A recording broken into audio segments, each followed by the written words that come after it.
What's going on, everybody? Welcome back to another episode of Bischoff and Brown right here on the Detroit Lions podcast.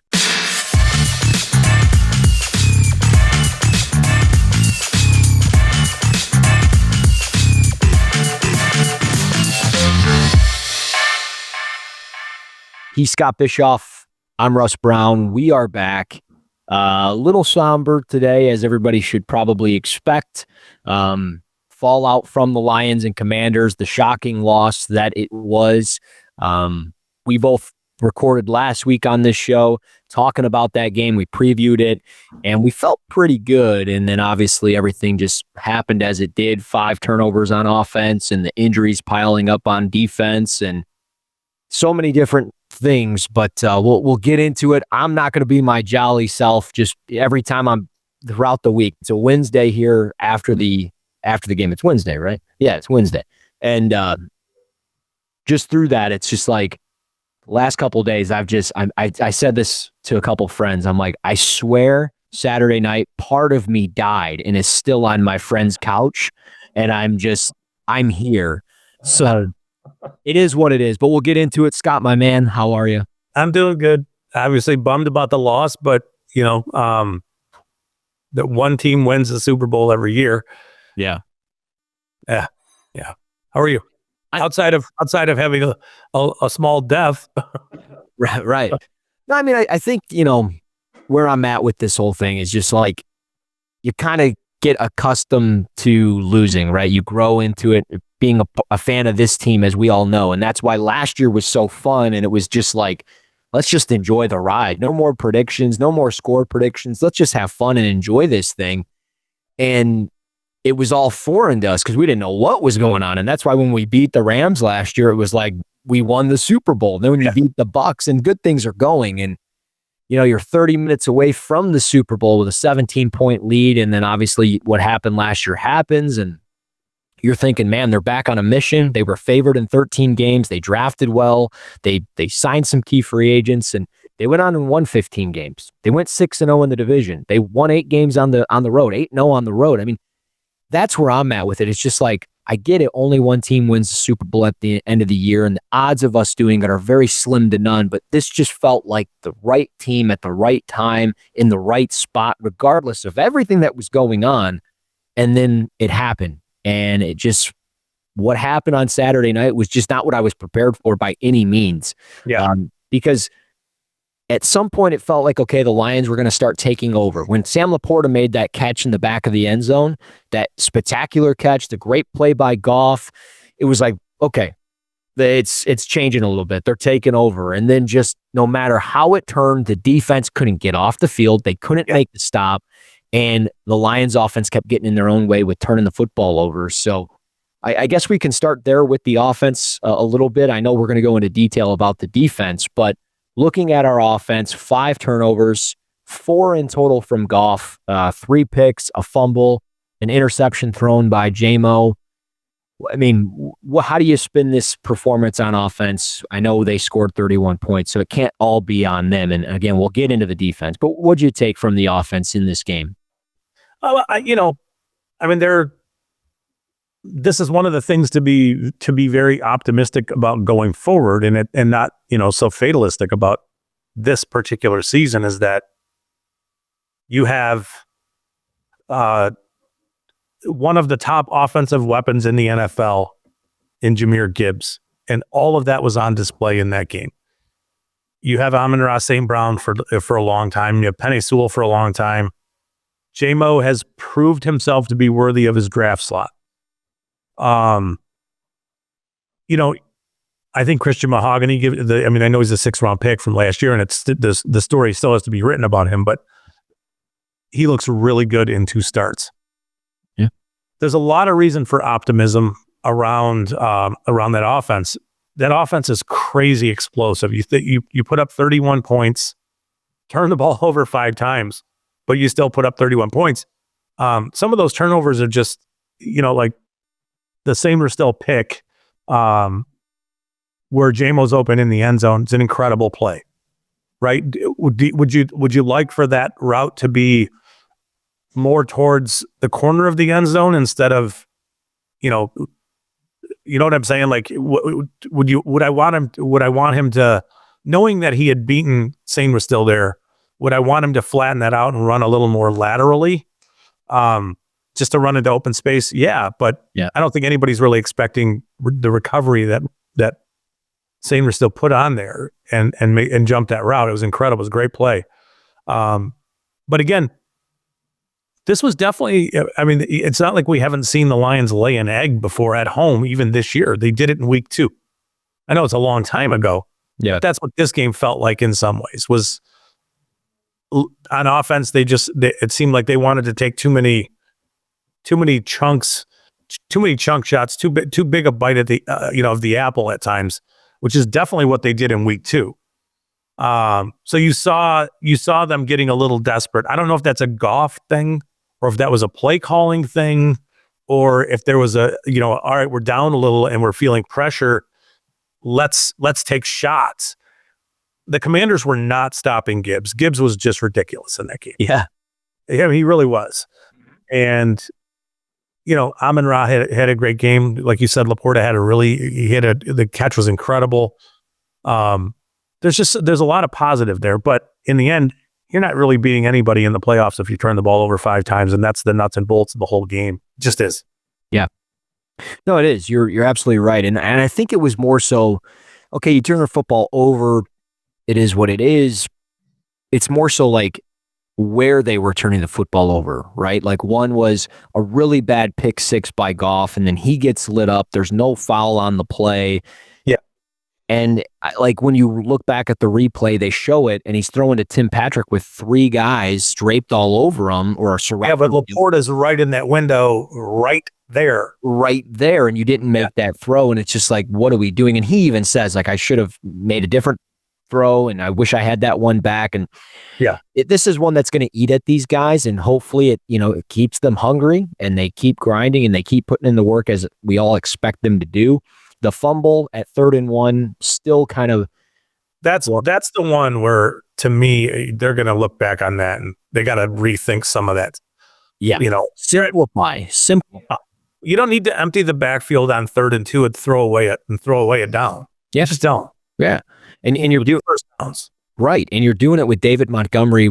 I mean, okay, I get that, but the guy's operating on a torn MCL here, and you're throwing him out there empty, wide, and saying, okay, go run a route. Like, he really serves no threat in doing that. So he's a bigger threat out of the backfield on those short yardage plays. And I get it. They had the look that they wanted on that. St. Brown was covered by a linebacker, and he was going to be open had he not fell. But it's just like, man. But that happens, though.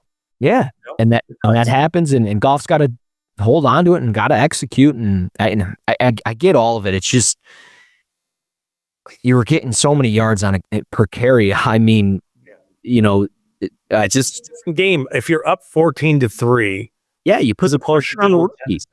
Yeah, you put the pressure on the rookie out of the gate, and they started putting the pressure on the.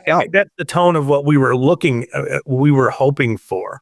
Is get up, get loud, and make him uncomfortable. And he was never uncomfortable in that game for a minute. He just wasn't. No, because, they were scoring so quickly as an offense. The fumble happens. They go 11 plays, almost 80 yards in 5 minutes. And then the Lions come back and score, 3 minutes later. But right after that, and I guess we can switch over to the defense here, but right after that, 1 minute and 20 seconds go by, and Terry McLaurin goes 58 yards for a screen pass for a touchdown because... Let's talk about this play. So I get it. The defense was put in tough spots because of 5 turnovers. But... And losing a Meek. Yeah. That's a big loss. I mean, dude, the second play of the game. I thought he breaks his arm. Another one of those plays where another defender, busting his ass and hustling down the line of scrimmage to make a play. Yeah. Friendly fire. We've seen a lot of that this year.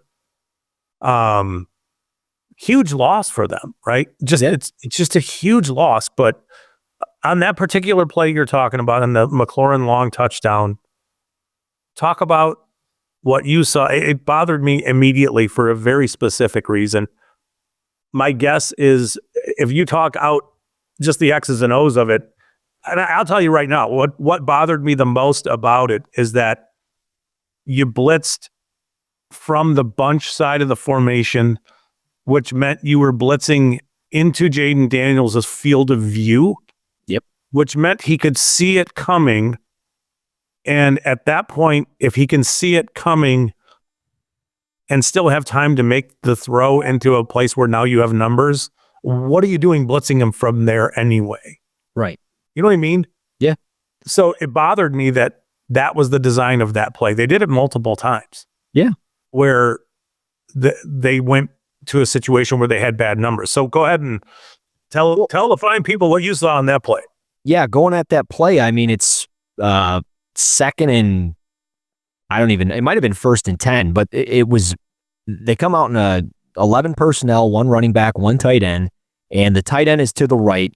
And they did this a lot. Like when they would run trips, the tight end would be on the line of scrimmage to the right side of the formation, and trips would be to the left. And it seemed like they were consistently attacking players like Kindle Vildor when they were doing that, because Amik went down in the second play of the game. So you get a trips bunch look here, and Branch is up at the line of scrimmage and going to blitz from the B gap. But inside the numbers is the first safety in Ifeatu Melifonwu, and up on the bunch side, but he's like 4 or 5 yards, is Kindle Vildor. And Jaden Daniels is sitting there, he's licking his chops because he knows he can easily switch into whatever RPO style play he wants, or he can just check right into a screen pass. And that's 3-on-2 for them. Yeah. Yeah. And that's exactly what he does. And in the process, so they're outnumbered 3-1 to the left of the offense or the right of the defense. And late to it is Melifonwu coming down. And that's why he's outside, or technically aligned inside, but he's outside of where the ball's getting thrown.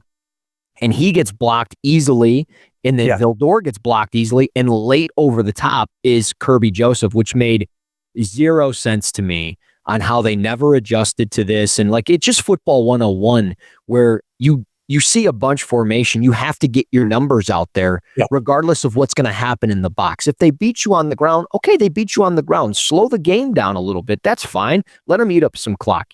Your offense is going to go score, but you can't have explosive plays like that happening to you. And it just kept happening left and right. And the biggest thing was the Lions continue. It's smart by the Commanders and Dan Quinn and Cliff Kingsbury. They knew that the Lions were going to switch players every single play, in between every play, because they have to go to their depth to get the right look on certain down and distances. So what did they do? They went no huddle, and they went quick. And the Lions were allowed to get their substitutions in, but by the time they got their substitutions in and called their defense and got to where they needed to be, they were already misaligned. So I thought they did a terrible job just preparing for it defensively. I thought they were in terrible alignments throughout the entire game, specifically with like trips bunch, like we talked about. And I don't know, man. I don't know how Aaron Glenn or anybody on that defensive staff can look at that and go, man, I know they're not. I know they're kicking themselves in the ass, but you look at it and you're just like, you're living and dying by the blitz and man coverage, and you never switched out of it. And the only stop you got was the first one of the game. Yeah, and the amount of blitzing they did in the way they did it, was like, you got to stop. You know, I mean, at some point in time, it is not working. Mm-hmm. Now, would it have mattered? Probably not. I don't know. Is there's no great answer for that. My assumption watching that was that the Lions and Aaron Glenn, down bodies already, came into that game deciding, playing a little bit wanting to play a little bit on the aggressive side of things, like they did 2 weeks ago against the Vikings. Mm-hmm. Right? They rattled Darnold by being very aggressive, blitzing him. Yeah. They did the exact same thing. It was the same game plan for all intents and purposes. It was the same kind of thing. It's just they never got home. They never really got pressure on Jaden Daniels, and he never felt any of that pressure. Right. And what you're doing at that point is you're pulling guys out of coverage to blitz and exploiting the crossing routes that they ran over and over and over, and that he just hit over and over and over. Yeah. Would it have mattered had they dropped those guys into zones and not gotten pressure on him? I think it would have been just as frustrating. Yeah. For them not to. I mean, I'm not going to lie. I'd be on this show, this right here, right now, saying the Lions should have blitzed more. Yeah. If that's what they did. I don't think you would have, though. I don't think you would be saying that, because I think they could have been okay if they let Jaden Daniels beat them on the ground. Yeah. And they'd be okay if they let Brian Robinson beat them on the ground. They would have been okay if they lost the ground battle a little bit, but those explosive pass plays and just letting him chuck it deep with ease, or getting rid of the football in, a 2 to 3 step drop and just 1, 2, 3, quick out, quick hitch, whatever it is, he's getting rid of the ball and getting in rhythm. They never got into his rhythm and messed it up. So I just don't know how they were going to do that no matter what they did. You know what I mean? Like, yeah, I think he played an incredible game. Yeah. For a rookie. He's an older rookie, but, pretty remarkable performance from a guy who looked like he had no concerns, felt none of the pressure about A, being in the playoffs, B, being on the road in a night game in a very hostile atmosphere. None of it. Didn't faze him a bit. Yeah. Didn't seem to faze him at all. And something that helps it, they scored 21 points in they took the lead 17-14. They took them 1:21 to do that. They then scored another 7 points a minute later. And then about 3 minutes and 3 minutes and 40 seconds later, they scored another touchdown. They scored 21 points like that. I mean, in 5 minutes. It's just the Lions were going down trying to score quick and try to match explosive plays with explosive plays, and they never once tried to stall the game with long drives themselves of eating up some clock. And I don't know, that's my problem. And I think Dan Campbell said it best after the game. We never complimented each other. And what he means by it, for people if they don't know what he's talking about, is the offense never was able to get into a rhythm long enough to keep the defense off the field. Yeah. And the defense never made a stop long enough or quick enough to get the offense back on the field to get things going. So it's one thing went well, scoring quickly, and then it went disastrously because they gave up a touchdown and then turned it over right when they got the ball back. So yeah, it's crazy to think about, but the touchdown run from JMO is probably a net negative, which is nuts. Yeah. But in that game, in that setting, it would have been, obviously you want to score, but it would have been better had it taken 7 or 8, 10 plays, where you take the Washington offense and put them on the sidelines and just say, you guys need to take a timeout because it's too easy for you guys right now. Right. But instead it's a 65-yard, whatever it was, 60-yard run, and they're back on the field and they score almost instantly, so. Yeah. Well, how about 4th and 2 and you got 12 men on the field and you don't call a timeout? You had 10 seconds you knew it right away. You had 10 seconds to figure it out. The clock struck 0. You thought you had to delay a game. That's what everybody thought. But Tom Brady's on the broadcast going, you got 12 men. They show the replay. You see Shepard jumping up and down. Glenn's jumping up and down. Campbell's not calling a timeout. Glenn's not calling. What are we doing? Call a timeout. Reassess and figure out your personnel and figure out what you're going to do and make Jaden Daniels overthink 4th down now. And maybe he makes a mistake. You get the stop. It's 31-28. You get the ball back. You go down, you score. Now you're up 35-31. It's a different ball game. Yeah. But you put the pressure on yourself because of your coaching mistake, and then you go out and put the ball in the hands of not your backup quarterback, not your starting quarterback, not your number 1 receiver. You put it in the hands of Jamison Williams, who's never thrown a pass. I just don't know. He forces a throw into coverage, and it's it was a missile down the field, he's throwing 100 miles an hour. Yeah. I I don't know, man. He said it best. But you're nailing it though, because I do think that the whole thing is that the Lions, from a head coaching, an offensive coordinator, and a defensive coordinator standpoint, the Commanders just were better in at all three areas. Yeah. Right. I mean, they coached a better game. They had a better scheme on offense drawn up. They knew exactly how they were going to attack the Lions, and it worked great. Yeah. You know, I mean, if roles were reversed and the Lions did to Washington what they did to us, we would say the Lions drew up a great game plan on both sides of the ball and did a phenomenal job of getting turnovers and a great job on offense and all that stuff. But I just think the reality is that Ben Johnson had maybe not a great game. Aaron Glenn did not have what I would consider a great plan at all for what. Now, I mean, you can do that early, but once you see it is not working, you got to do some things that are different, right? And then there's so much strangeness around the 12 men and just how it looked like Washington had the Lions rattled, in that game for large parts of the game. And you could see it with Goff taking deeper shots down the field and making some mistakes and that kind of stuff. But, kudos to Washington.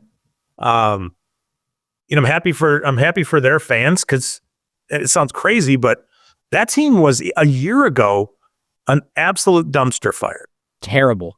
I mean, and for years, it had been, I don't want to say a laughing stock, but pretty damn close. We played them 2 years ago, and Hutch dominated them. Yeah, I think he had 3 or 4 sacks in the game. Yeah, they had nothing going, and it's a good testament to what can happen when you make good organizational moves and some of your early picks really hit. Yeah. Do I expect them to beat Philly? They already have once this year. I know it was with Kenny Pickett, but Jalen Hurts is hurt. That was a weird scenario, him coming back in that game, looking with the knee looking the way it did. Yeah. But yeah, I don't know. It's just Washington they outperformed Detroit in the areas where Detroit has dominated the opposition for almost 2 years. Mm-hmm. And the Lions laid an egg at a very bad time. Yeah. Yeah. I don't really blame Goff, or I blame Goff for the one throw. You can blame him for the throw at the end of the half. He's just trying to make a play. Jamo's just expecting the ball to land in his hand. Yeah. You can blame him for the fumble, but at the end of the day, he shouldn't be throwing on 3rd and 1 anyways, but it is what it is. And the interception to end the game, whatever. That one is he's just trying to make a play. It's fine. But the odd thing about that is and then we can get to the coaches, but prior to that drive of near the end of the game, they spike the ball. And this is when they're down 14 points. It's 45-31, but they spike the ball with 6 minutes to go or something like that. And then they throw an incompletion, and that sets up it's now setting up 3rd and 10. And then they come out and run the ball right after that, and Gibbs gets 2 yards, and then you settle for a field goal. You didn't take a timeout. You couldn't spike the ball. I just don't understand the mentality behind that. You ate up over a minute for 3 dud plays, a spike, pass, an incomplete, and then that. So I don't understand what was going on, and I think they just got out of their element way too quickly with everything that was going on, and that ends up, that falls on the coaches. And it's not just Dan Campbell. It falls on Aaron Glenn. It falls on Ben Johnson. It falls on all those guys. And I think they did a disservice to their football team and obviously to this fan base, because we were all on board thinking we're winning the Super Bowl this year. And clearly there's... I think everybody, us included, in some ways, we're looking past, while recognizing that Washington was a really good team and but rookie quarterback, all that stuff, kind of looking past that team. Yeah. And that was a mistake. Yeah. And then you get to the NFC title game and it's flip a coin. Who knows? At home, you feel good about it. Right. But I don't know that, I think we talked when we, I hope we did a service to people who listen, because the Lions were going to need to put together, a B type of game, like, a good game, a strong game, Right. in order to win this game. And if they did that, I think that the way I thought it was like, if you play a B or a B plus kind of game, you should win, and it should be, a fun atmosphere down there and good, a good type of thing. And I think,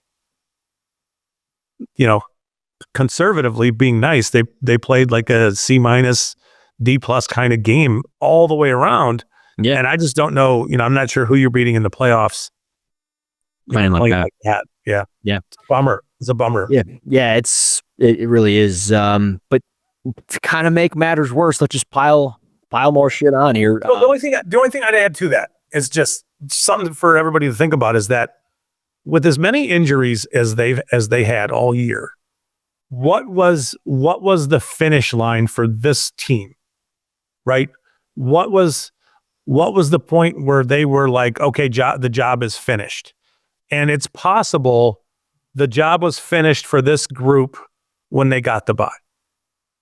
And I know that's probably a strange way to look at things, but it's almost like back in the Red Wings days, back in the early 90s, when they got the 1 seed, and it just seemed like the job's done. We got the 1 seed. Right.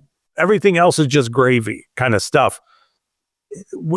We do need to think about, like, given what we saw happen to Hutchinson, what you saw happen to Carlton Davis and Aleem McNeil on the same day, and all the other injuries around those guys, but those three specifically, we should have known that, a Super Bowl was sort of out of their range. Right. But we all kind of backburnered some of that stuff. But maybe the way to think about this is that for this group, they ran out of gas during the bye and couldn't, and just there was no other way there's no more gas, And I think it's reasonable to think that, as emotional as this season was, and as much adversity as there was to get through, they just ran out of gas. They did. And I don't know if that explains it well. That's the way I'm looking at it, that, nobody intentionally did anything. There was everybody did everything they could. They just didn't have enough in the end. Yeah. And I think the biggest problem just with it is, like, that I have, and I hear what you're saying, and I agree with you. The injuries mounted up, it became too much, and we kind of talked about that with all the no huddle stuff and what the Commanders were able to do. My thing is just like, they kept finding ways to win, and it was like, this might just be a team that is destined to be what we want them to be, and that's a championship football team, and they're out for revenge from what happened last year that they kind of did to themselves, and it felt different. And then just what was going on Saturday night just felt like old times, and it felt like bad times, and I think that's where you're kind of, the fan base, including myself, are kind of hung up on it. And then you wake up Sunday morning and you're getting all this stuff about the coaches leaving, stuff like that. And now here we are, and we've got Aaron Glenn to the Jets. We've got Ben Johnson doing his presser today with the Bears. Yeah. And we've got possibly Hank Fraley, the offensive line coach, going to Seattle to be the offensive coordinator. He's got a I don't want him to leave. Don't want him to leave. I mean, you got Giovanni Manu that you want to get, going and things like that. Well, Hank Fraley's one of the best offensive line coaches in football. You lose your D-line coach in Terrell Williams to the Patriots to be the defensive coordinator. And then Mark Brunell probably is going to go to the Jets to be the offensive coordinator. That's the way it's sounding. So these guys are getting promotions. We can celebrate that. I don't have to root for that team, and I don't have to root for that coach anymore. But at the same time, it's like, damn, is there something going on here? Like, are we missing something that we just don't? Are we? What are we? In some ways, it's the price you pay for having great coordinators and coaches, right? So Detroit is where everybody wants to pick from, and rightly so over the last 2 years. The other one is the linebackers coach. Is he going to be a coordinator somewhere? I think he might be the defensive coordinator for the Detroit Lions. If I had to guess, it's either him or Deshae Townsend to be the defensive coordinator in Detroit. I think those coordinator spots are going to be internal hires. I don't see them going out to Rex Ryan, and I know there's been this intrigue, and I know I'll take the name that you're about to say in Robert Saleh, and we can talk about that a little bit, but I don't know if it's a practical hire just because of the money he would command because he's been a head coach. Right. I don't know if that fits in the structure of what they want to pay their coaches. Yeah. Well, and I think if that makes sense. Like, I think you'd have to give him a contract that's probably bigger than Campbell's. Yeah. I don't know if that's a great idea. No, I agree. No, and I don't know. And I think you have to have, there's obviously a culture, right? There's a respect and a culture built there that I think that these guys, they want to play for a certain type of coach, a certain guy. And there's only certain type of coaches on this staff that are kind of in that culture. So I don't see that really changing. And as far as the offense goes, like, maybe Antoine Randall, but probably more so Scotty Montgomery as the assistant head coach and running backs coach. I would have to assume he gets the first crack at it. And if not, is it Tanner Engstrand, the passing game coordinator, who a lot of people I like the idea of the dude who's been involved in the passing game side of things. Yeah. It's kind of taking the reins a little. I mean, that's where Ben Johnson came from too. Yeah. And it was collaborative in the beginning between he and Dan Campbell. And there's no reason they can't do that again.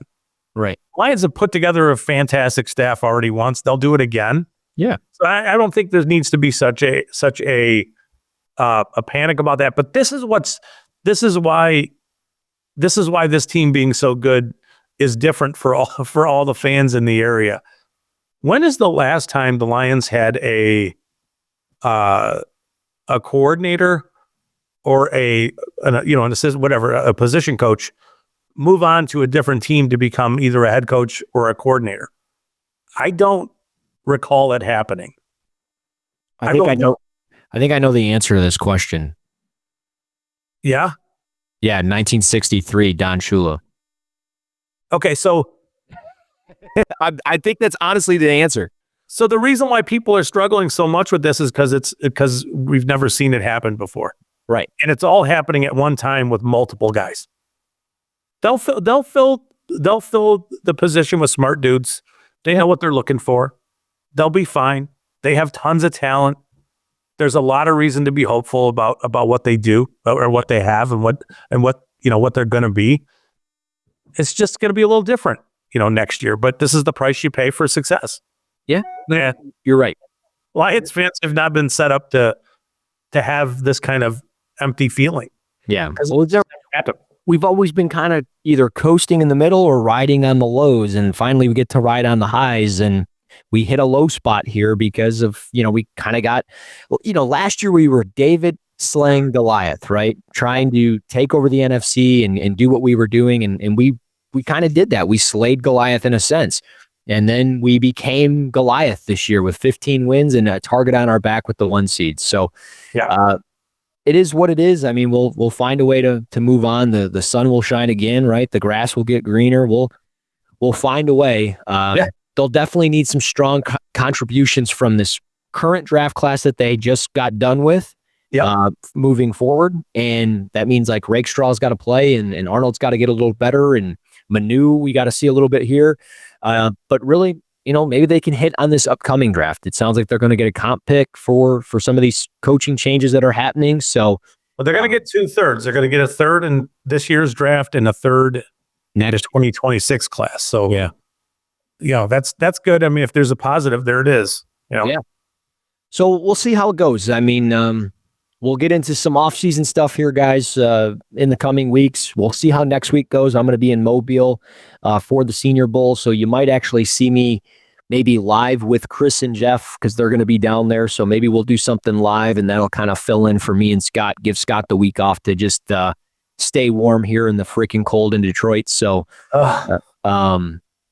but yeah, we'll circle back and we'll see if we do something next week with me and Scott, or we'll maybe pick up the following week. But if if you guys want more stuff coming, follow us on Twitter or X at Russ NFL Draft, at Bischoff_Scott.